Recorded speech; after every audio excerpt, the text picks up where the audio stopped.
Gedung sekolah dasar di Magelang, Jawa Tengah terpaksa dijadikan posko pengungsian siaga Gunung Merapi. Hal ini karena siswa sekolah masih belajar dari rumah sehingga gedung sekolah belum digunakan.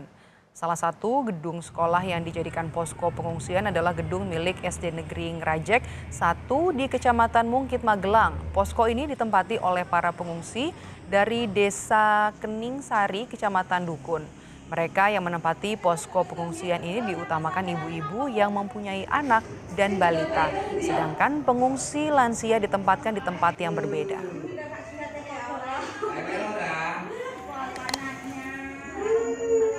Saudara, satu persatu hewan ternak milik warga Kali Tengah Lor dan Kidul Glagaharjo, Cangkringan, Sleman, Yogyakarta dievakuasi ke sejumlah titik aman di luar zona bahaya Merapi. Salah satu titik pengungsian ternak berada di kawasan Huntap Gading dengan radius 10 km dari puncak Merapi. Ratusan hewan ternak yang dipindahkan ke tempat aman nantinya berlangsung dalam beberapa tahap hingga esok hari.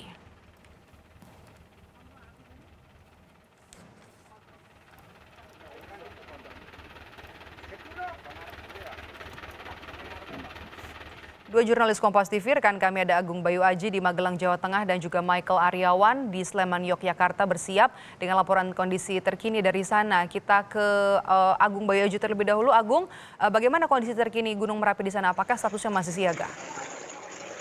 Ya, baik. Selamat siang, mereka dan juga pemirsa. Hingga saat ini untuk status Gunung Merapi masih dalam status siaga level 3.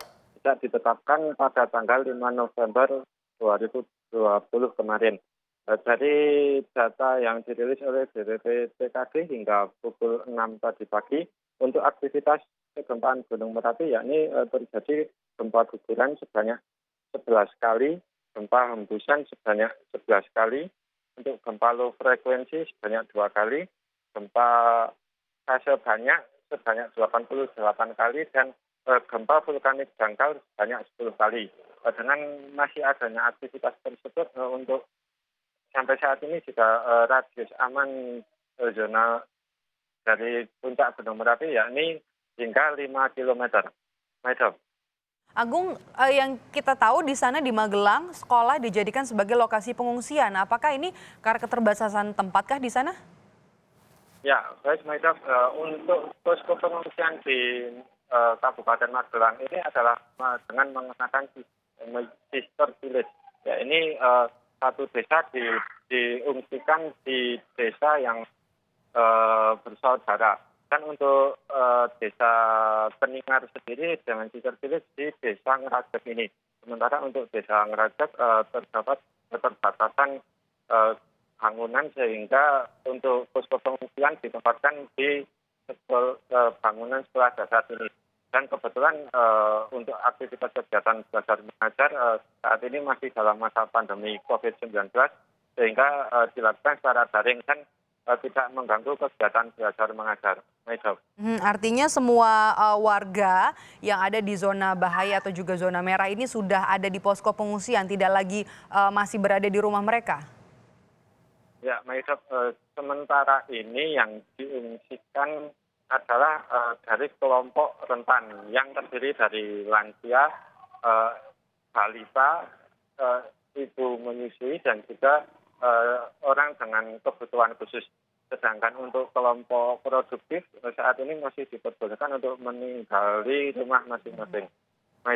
Jadi yang diprioritaskan adalah lansia, anak, dan juga ibu-ibu yang ada di lokasi pengungsian. Selebihnya nanti masih bisa tetap berada di rumah mereka masing-masing. Nah, kemudian dari Magelang, dari Agung, kita akan menuju ke Sleman, Yogyakarta. Ada Michael Aryawan di sana. Michael, kalau di Magelang sekolah dijadikan posko pengungsian. Nah, bagaimana dengan di Sleman? Apakah persoalan pengungsian ini sudah bisa ditangani dengan baik? Selamat siang, Maidov dan saudara. Berbeda dengan Magelang, Jawa Tengah, di Sleman, Yogyakarta, persoalan pengungsi saat ini belum terlalu menjadi masalah dikarenakan 133 warga yang mengungsi masih tercukupi jika menggunakan Balai Desa Glagaharjo. Jadi Maidov, tidak ada ruangan lain yang digunakan di Sleman selain di Balai Desa Glagaharjo. Dikarenakan saat ini warga dari Sleman masih banyak yang belum mengungsi dan mereka masih bertahan di rumahnya masing-masing walaupun rumah mereka itu berada dalam zona bahaya 5 kilometer. Kenapa demikian, Maido? Perlu kami tekankan lagi bahwa status Gunung Merapi saat ini masih siaga dan belum awas. Nah, dengan status siaga ini belum ada kewajiban bagi warga di Merapi untuk melakukan pengungsian. Mereka yang mengungsi saat ini hanyalah dari kelompok rentan yang diperkirakan membutuhkan waktu lama ketika evakuasi harus dilakukan dalam keadaan darurat sehingga mereka kemudian dievakuasi terlebih dahulu. Maido.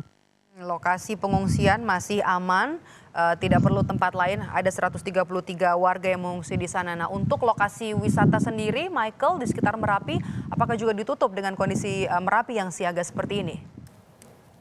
Ya, sejak status siaga Merapi diberlakukan, seluruh objek wisata yang berada dalam radius 5 km otomatis segera ditutup atau sudah ditutup oleh pemerintah Kabupaten Sleman. Sebelumnya ada Bangker Kali Adem, kemudian ada Petilasan Bah Marijan, dan ada Bukit Klangon tempat kami melaporkan saat ini, Maido. Dan salah satunya juga adalah Bukit Religi di Turgo.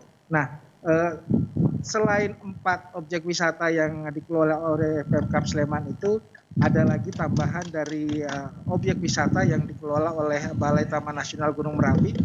Di antaranya adalah Jurang Jero di Magelang, Jawa Tengah, kemudian di Deles Indah di Klaten, dan juga kawasan Tlogo Nirmolo di Kaliurang, Sleman juga sudah dilakukan penutupan. Dan seluruh jalur pendakian juga sudah ditutup sejak 8 November kemarin. Maido.